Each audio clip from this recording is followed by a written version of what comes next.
nikajiswali Mungu miaka 7 miaka 2 niko nasoma mafunzo ya Biblia, nyumba iliruka, mtoto kwa hospitalini, mimi sina kazi, naenda na miguu. Mungu naona unayaona, unayaona tena masomo ninayoyasoma ni maneno, niko nasoma mafunzo zitakazosaidia kanisa lako. Mungu unayaona na wewe. Hiyo ndio nilikuwa nikijiswali. Kuna nyakati unapitia, unajipa maswali ya kujifariji tu, na sio maswali majibu mazuri. Yesu atufashe. Bwana Yesu akusaidie. Unabaki unajifariji visi. Nikaishi. Niko najiwaza Mungu ananiti. Nikaota mambo sio kwa mazuri. Nikaona niko mwizi. Niko naiba. Nikaona nitaiba na kosa. Sauti inaniambia, wewe uko mwizi wa sehemu ya kuni. Na mimi nabaki najifariji. Mani tufashe. Mungu atusaidie. Yesu atutabara. Bwana Yesu atusaidie. Nikaenda katika masomo. Nikamwambia mwalimu aliyekuwa akaniambia wewe ulifanya dhambi. Na hiyo wiki nikagonjwa. Nilikuwa katika huduma. Nilibeba watoto. Nilibeba hiyo kwaya. Nilikuwa na mkutano wa vijana.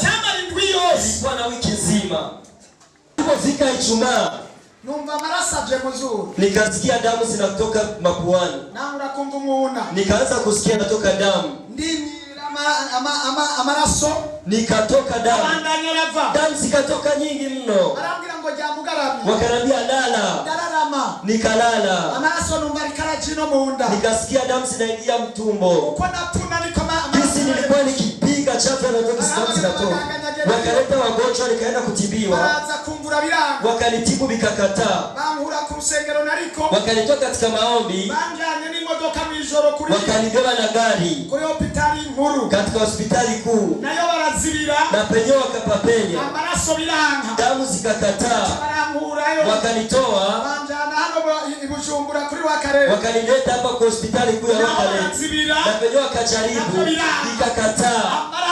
Damu zilikuwa zinatoka sache mchemu ilifungulia. Nilikuwa nikikundama mukachombo. Damu zilikuwa zinapita kinga na mapua. Damu zingine wanapiga mikono, zingine zinashuka.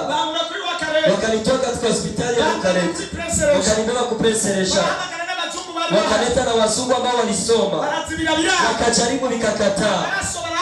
Damu wakaliongeza. Wakasimamisha. Sijui sehemu ingine walinibeba kama niko kliniki. Na penyewe wakajaribu nikakataa. Wakanibeba Rwakale kupreseresha. Ndio nikafika sasa na dorofika sana. Nikagonjwa sana.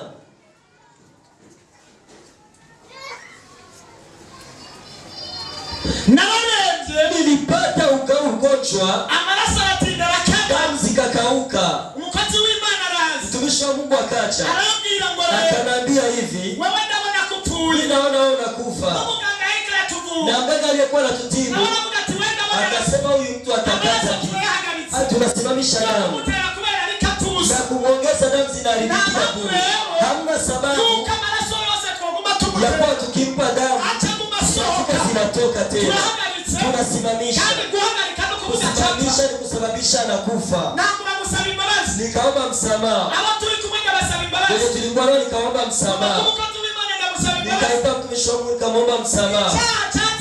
Dhambi ilikuwa inakuja mbele yangu. Ilikuwa ni dhambi ya kumnyima Mungu. Hiyo ndio dhambi ilikuwa mbele yangu. Wakati huyo nilipata tatizo. Nikabaki na nikakuwa na ugonjwa. Ikafikia kitambo nikaonekana kwamba nimekufa. Akatoa na tangazo inamaanisha kwamba nilikufa. Unakumbuka?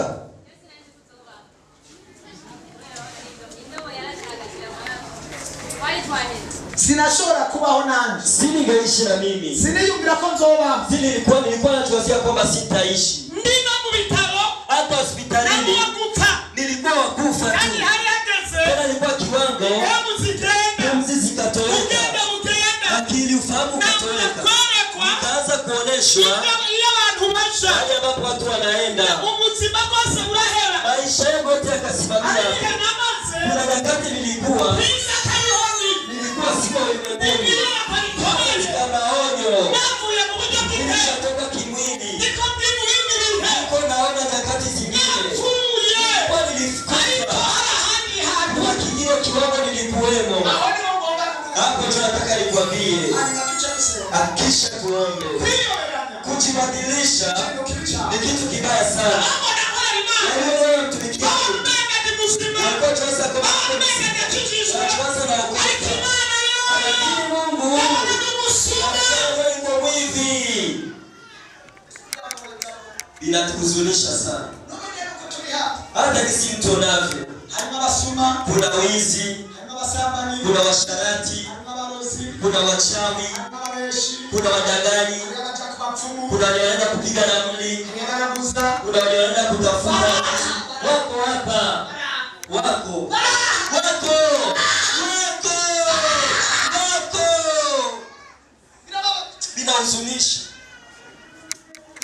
Inahuzunisha. Wako hapa. Wana miungu, wana mapepo. Wako hapa.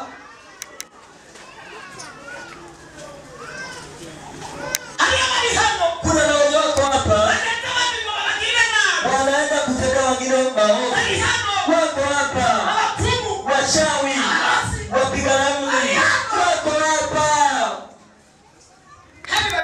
Tena wameketi. Kujibadilisha. Unajifanya mtu wa Mungu. Ndani mwako uko mchawi mroho. Inahuzunisha. Ndugu zangu, acha kujibadilisha. Mungu afurahishi na watu wanajibadilisha. Acha nikuombe tu. Usisubiri. Kupige fimbo. Usisubiri. Utakumbana na shida. Kuna watu ambao watapigwa kabisa. Kama hizo fimbo. Kujibadilisha.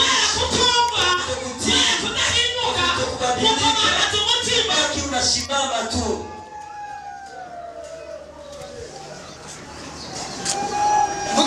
Acha niseme neno. Kuna watu ambao wanaenda kufa kwa kujibadilisha.